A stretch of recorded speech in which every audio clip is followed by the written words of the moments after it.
Yo, salut à toutes, salut à tous, c'est Authentique, j'espère que vous allez bien, bon appétit, on se retrouve vendredi midi pour l'achat manga du mois de décembre, le 23 décembre, l'achat manga, oui, on est un peu en avance parce que, tout simplement, les sorties manga fin décembre, il y en a quand même globalement moins, et moi je sais que je ne vais plus en acheter, donc ils sont là, il y en a un petit peu plus que ça parce que j'ai complété des séries, mais voilà, ils sont là avec le format habituel, vous ne voyez pas de quel manga il s'agit, je vais en parler un par un, ça va être à vous de trouver de quel manga je parle. Bien sûr, je vais vous montrer les covers au bout d'un moment, mais c'est l'achat manga sous format ludique, vous aviez apprécié le précédent volet, bah ouais, je fais rien comme tout le monde. Allez, générique.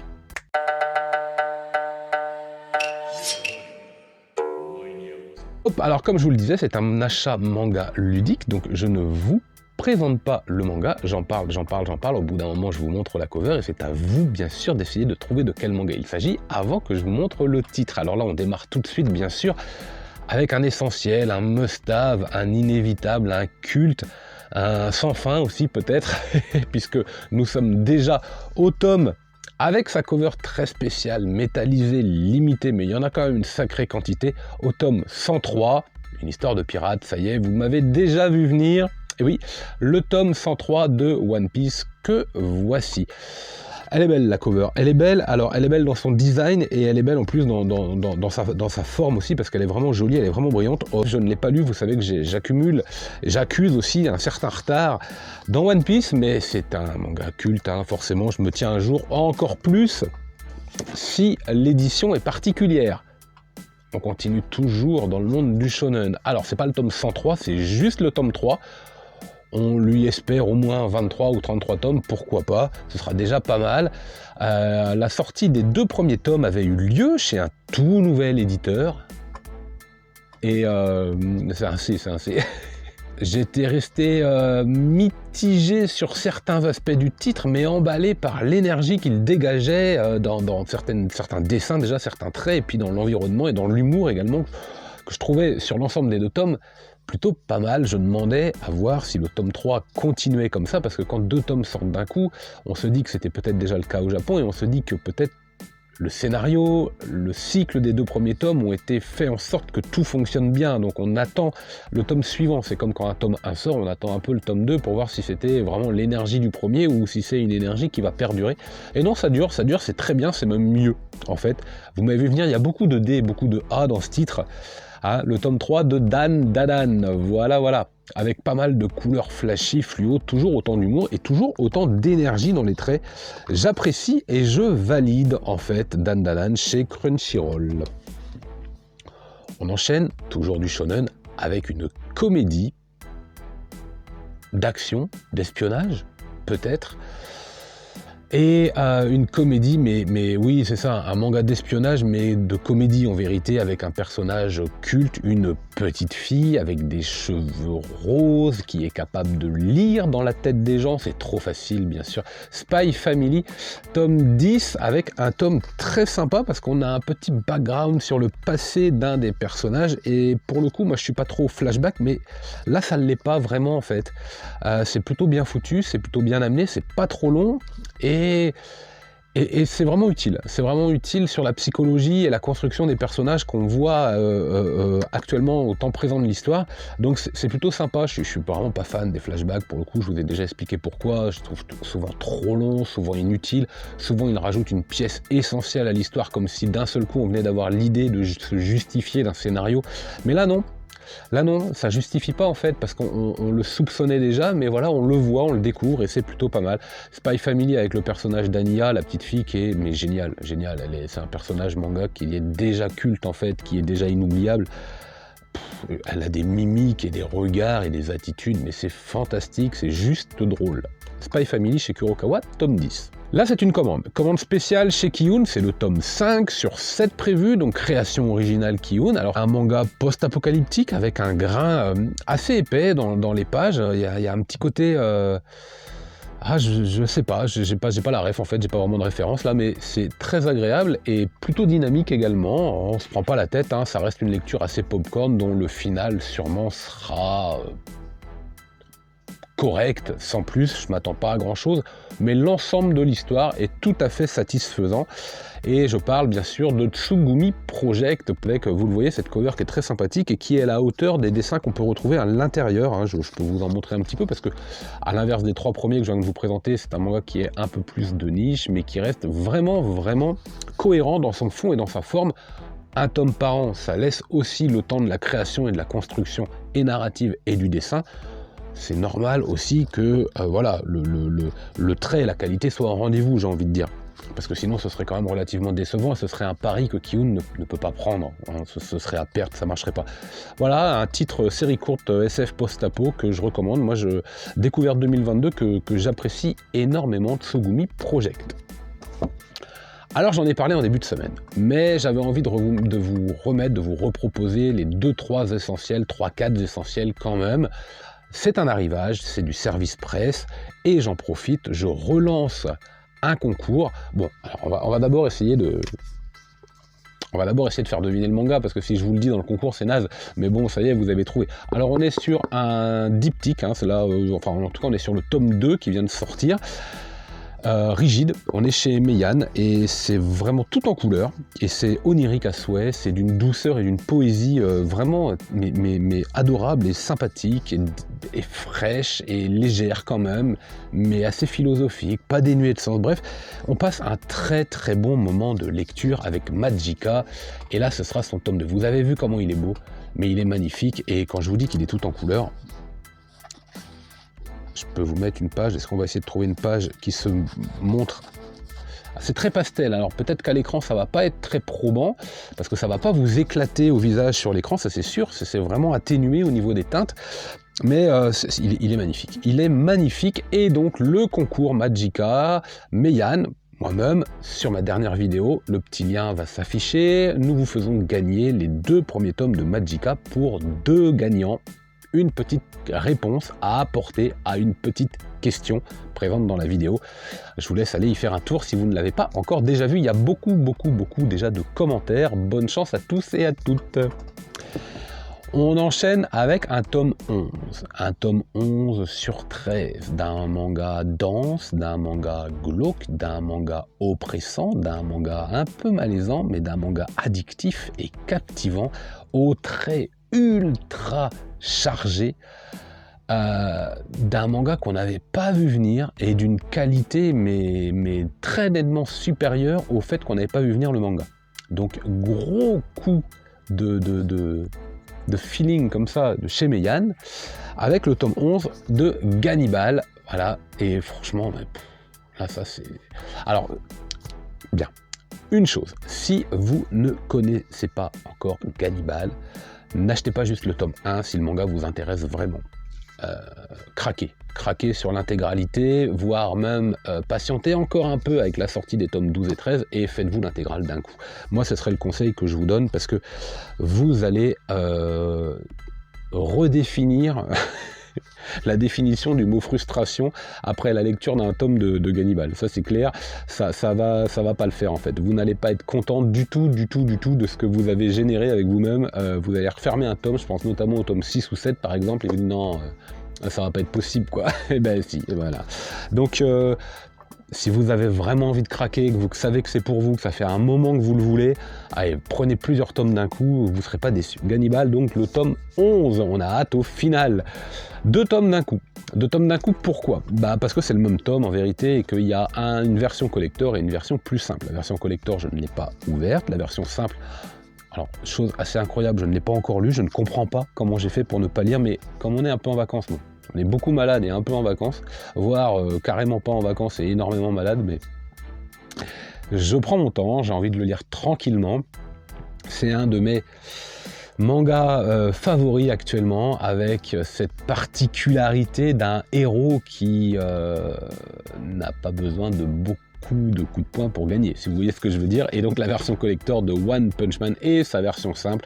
Alors oui, je craque sur les deux parce que j'adore tellement ce titre que je ne peux pas passer à côté du collector et que je veux la série dans son originalité. Voilà, sur le format original aussi. Ça c'est du collector avec la petite... Alors je sais pas c'est quoi qu'il y a, c'est pas une plaque aimantée ce coup-ci, c'est quoi? Ah bah c'est un truc translucide là, en plastique là. Ouais, je suis pas fan de ce genre d'objet, mais je préfère la plaque aimantée. Bon, en tout cas il est bien foutu. Clairement on voit il est bien foutu, donc il doit y avoir un socle, il doit se poser.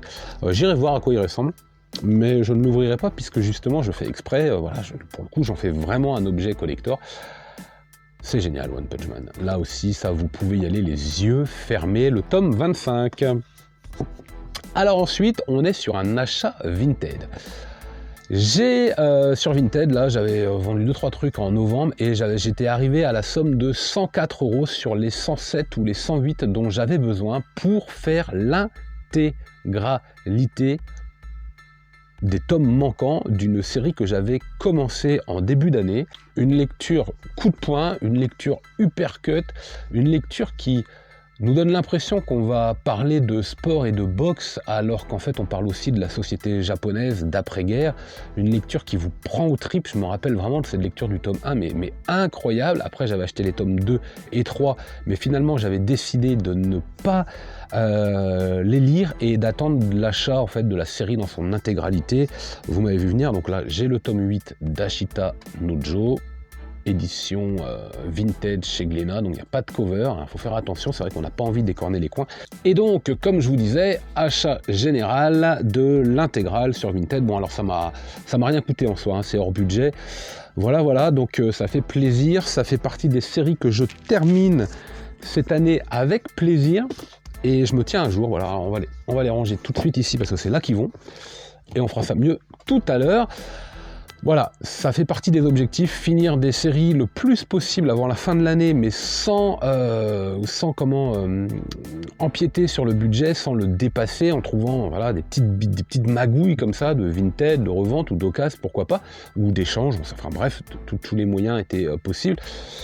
Ça, c'est pas mal parce que c'est du neuf qui m'a coûté finalement pas grand-chose.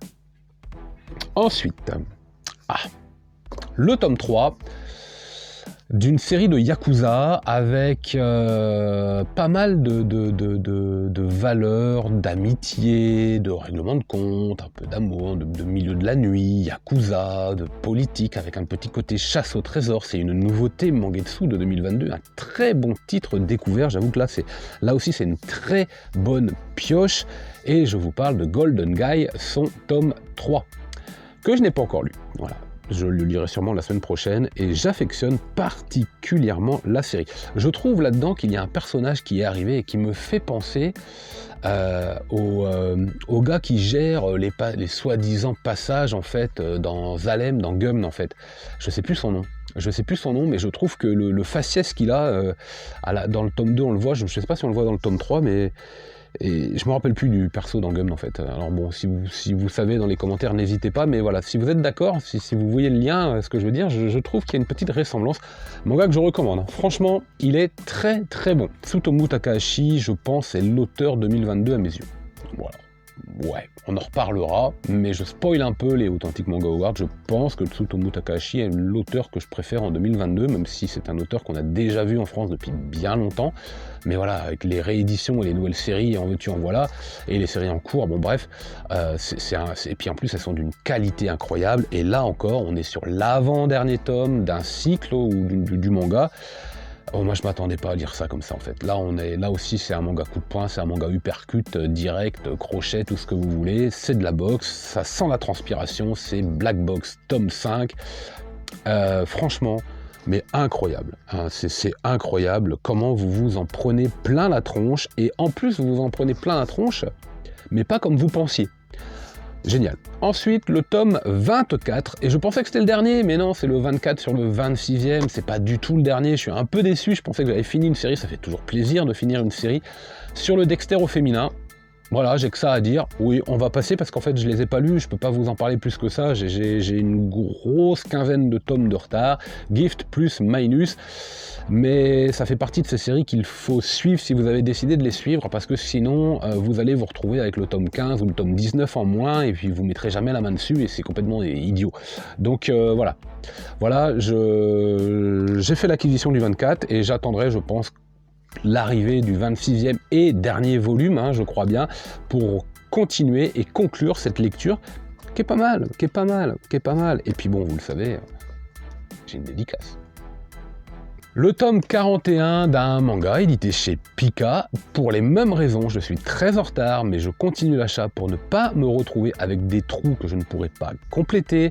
On est sur la conquête de l'espace, une conquête fraternelle. Ouah, c'est facile. Je le recommande énormément. Space Brothers, si vous êtes intéressé par ce manga, tout le monde en dit du bien, et moi aussi. Voilà, c'est vraiment très bon. On n'est pas sur un dessin exceptionnel, mais on a une maîtrise du relationnel et du rythme des relations, du rythme social dans ce manga. Enfin, en tout cas, c'est ce que je trouve qui est juste parfait, qui est juste maîtrisé à souhait, avec ce qu'il faut d'humour, ce qu'il faut de tonalité, de dramaturgie, de légèreté. Bref, tout est bon. Et Space Brothers, vraiment, c'est une très grande réussite. Le tome 2. Le tome 2 d'une nouveauté de 2022 qui sera en 5 tomes, je dis pas de bêtises, hein, oui, qui sera en 5 tomes, et j'ai décidé de stopper ma lecture pour lire les 5 d'un coup. J'ai lu le tome 1, mais je le relirai avec les 4 autres pour tout lire d'un coup, parce qu'on est sur une enquête, parce qu'il y aura forcément des révélations, parce que ça fait partie de ce genre de manga que si vous ne lisez pas tout d'un coup, vous vous y perdez avec les personnages et les coups de théâtre. Ça se passe dans une pièce particulière, avec un certain nombre de côtés. Meurtre dans le Décagone, tome 2.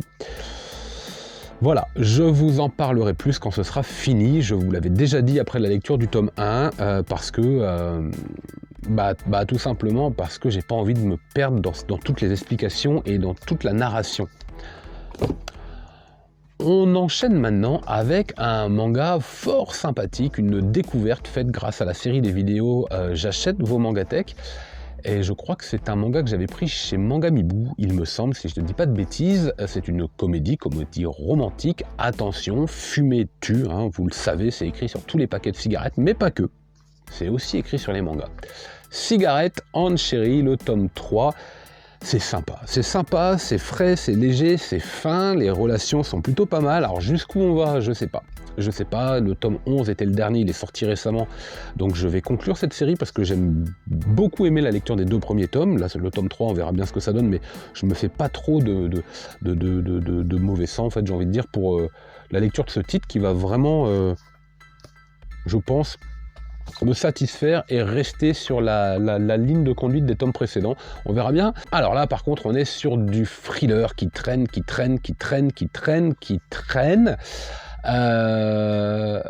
C'est pas mal pourtant, c'est pas mal, il n'y a pas à dire, c'est maîtrisé narrativement parlant, on peut pas le dire, mais il aurait fallu que ce soit déjà fini par contre, sérieusement, il aurait fallu que ce soit déjà fini. C'est chez Kurokawa, avec notre héros, notre père qui est prêt.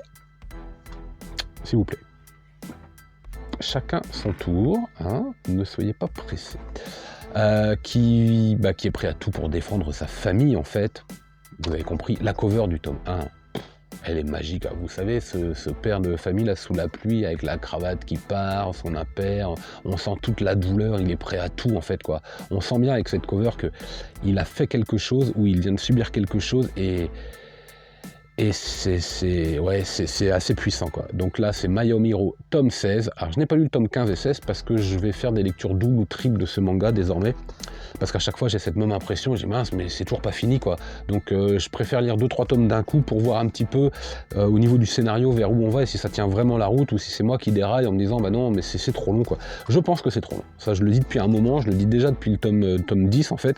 Mais bon, ça reste bien, en fait. Ça reste bien. En parlant de tome 10, là, on est sur un thriller qui, je crois, se termine au prochain tome. Ce sera en 11 tomes. On est chez Kiyun et on est avec un dédoublement de personnalité. Alors, j'ai 2-3 tomes de retard, 3-4 peut-être, parce que justement, en 11 tomes, j'ai envie d'avoir le dernier et d'aller jusqu'à la conclusion en une traite. Ouais, sur le dédoublement de personnalité, avec un personnage un peu schizo, un peu meurtrier, et un autre qui est assez benet, en vérité, de mémoire. Vous m'avez vu venir, With the Killer Inside, avec des covers très particulières à chaque fois, hein, ce dédoublement, et puis cette brûlure, on sent un visage et un autre visage derrière, mais ce sentiment de brûlure, on sent que c'est douloureux, quoi. Ce changement, il n'est pas simple, il n'est pas facile, il est pas accepté. Enfin, il y a énormément de choses sympathiques, je trouve, et d'interprétations possibles avec la cover. Vraiment, je la trouve riche. Un bon manga, bien dessiné, bien scénarisé. Comment ça va se finir? Je regarde pas trop parce que là, ça... Non, ce serait dommage. Comment ça va finir? On se le demande, mais je recommande si vous aimez ce genre. Bien. Là, ce sont les tomes 5, 6, 7 et 8 de 2 séries. J'en ai parlé mardi prochain, ça va aller assez vite. Vous reconnaissez le format. Il fallait vraiment que je vous le mette. C'est un arrivage, c'est du service presse de chez Meian. Et ça fait partie des mangas arrivés en décembre. Donc c'est tout à fait logique que je vous en reparle un petit peu. Bien sûr, Baki et Karakuri Circus que je mets ensemble. C'est top, c'est vraiment top, l'édition, la fluidité de la lecture, le dessin, Baki particulièrement, je ne comprends pas comment ça peut être aussi fluide, je ne comprends pas comment ça peut être aussi bon à lire, je ne sais pas si c'est le format qui fait ça ou si c'est le manga en lui-même, mais j'ai l'impression que la fusion du format et du manga, mais sublime le tout, quoi. Alors, parce que Karakuri Circus dans ce format-là, c'est génial, c'est comme Shigurui, c'est génial, c'est une prise en main comme The Breaker, c'est génial, mais... On lit Karakuri Circus dans un beau format, dans un super format d'ailleurs au niveau de l'édition. Mais là, vous avez l'impression d'avoir une fusion en fait, la fusion du format avec la fluidité de l'histoire. Je sais pas, je sais pas comment mieux vous l'expliquer ou l'expliquer autrement. Je trouve que c'est juste parfait. Voilà, Baki et Karakuri Circus. Il y a un abonnement. Je vous montre le coffret dans la vidéo de mardi dernier, le coffret de Baki. Je vous montrerai bien sûr le coffret de Karakuri Circus dès que je pourrai vous le présenter. C'est vraiment du super travail. Allez sur les réseaux, si vous ne l'avez pas encore fait, vous allez voir, il y a pas mal de photos qui ont popé depuis, et oui, c'est du super travail. On repart avec un tome présent 2 fois, parce qu'on est encore sur du collector, et c'était la Coupe du Monde, donc c'est un manga de football. Le tome 11, et on est, comment vous dire, tiens, je vais aussi prendre celui-là, parce que j'ai quelque chose à dire. Là aussi, on est sur du football, mais on est sur du football plus collectif, là on est sur du football plus individuel. Vous m'avez vu venir, le tome 13 d'Awashi, bien sûr, et de Blue Lock, avec son tome collector, là non plus que je n'ai pas ouvert. Bref, collectionnite, passion, comme vous voulez, bêtise, vous mettez l'adjectif que vous voulez, c'est pas grave, peu importe. J'ai envie de dire que Mbappé serait à Blue Lock ce que l'équipe de France serait à Awashi, et en fait vous avez la fusion des deux. J'arrête pas de dire que ces deux mangas en fait ont choisi délibérément d'axer leur contenu par rapport à une vision, une représentation et une problématique du foot. Mais les deux sont vrais. Et vous avez là un joueur dans Blue Lock qui a le but de devenir exceptionnel pour amener son équipe à la victoire. Et là, vous avez la construction d'une équipe, une ossature, pour aussi accéder à la victoire. Et en fait, le foot, c'est juste la fusion des deux. Voilà. D'où ma petite métaphore. Vous serez d'accord ou non, comme vous voulez. Vous pouvez vous lâcher dans les commentaires, il n'y a pas de souci. Hop, ensuite, 3 tomes. Ça va aller un peu plus vite parce que c'est la conclusion. Ça va tomber, hop, c'est la conclusion d'un titre, ça y est, que j'ai lu, et j'en parlerai très très bientôt, peut-être dans le prochain Manga Vorace, qui arrive début janvier. On est sur du Shuzo Oshimi, et ça fait mal, voilà. Moi je pensais que les orties ou les ronces pouvaient faire mal, mais les fleurs aussi, manifestement. Donc les tomes 9, 10 et 11 des fleurs du mal. Voilà, je vous en parlerai pas plus que ça, parce que c'est le final, et que je voudrais pas spoiler, je voudrais pas gâcher, je voudrais pas vous donner mon avis avant l'heure, mais ça reste un bon titre. Est-ce que c'est celui que j'ai préféré de Shuzo Oshimi? Non, ça c'est ce que je peux vous dire. Est-ce que c'est celui par lequel vous devriez commencer? Je ne crois pas. Et justement, en parlant de Shuzo Oshimi, on va parler d'un autre manga très particulier, très malaisant, mettant en avant des liens extrêmement bizarres entre la mère et son fils. On n'arrive pas à savoir où est la folie, où est l'honnêteté, la simplicité, l'amour. C'est très perturbant, et très perturbé également. C'est le tome 12 des liens du sang, et peut-être que je vous conseille Shuzo Oshimi par ce titre. Mais attention, c'est... je sais pas, spécial, ouais, détestable, ouais, génial, peut-être, je sais pas. En tout cas, on le lit, moi je l'achète, je le lis, j'en redemande, donc il y a addictif, ouais, sûrement. Les liens du sang, c'est du Shuzo Oshimi, ça se lit vite, ça se lit bien, c'est bien dessiné, et ça laisse pas indifférent. Ça, c'est une grande force de cet auteur, ça ne le laisse pas indifférent. Et on terminera, bon vous le voyez c'est rouge, c'est du grand format, vous trichez, arrêtez de tricher, mais bien sûr. Les 4 tomes, j'avais tellement envie de lire la saga Freezer que j'ai craqué là, les tomes 17, bon, il n'y avait pas trop d'achats non plus ce mois-ci, les tomes 17, 18, 19 et 20, donc le budget est parti sur la Perfect de Dragon Ball que je complète petit à petit. Voilà, c'était absolument génial, je les ai lus tout de suite alors que c'est une série que j'ai lue, relue et re-relue derrière, mais je les ai encore lus et je les ai lus quasiment tout de suite dès que je les avais achetés. C'est vraiment top, c'est vraiment cool. Et en fait, j'ai qu'une hâte, c'est de lire les prochains tomes. Bon voilà, c'est la fin de cet achat manga. J'espère qu'il vous aura plu. Je vous donne rendez-vous pour la semaine prochaine, les Authentiques Manga Awards et la Mangatech. Et puis ensuite, on reprendra le rythme habituel. Excellente fête de fin d'année à vous. Bon réveillon, joyeux Noël. Comme vous voulez, tout ce que vous voulez. Lisez plein de mangas. Et moi, je vous dis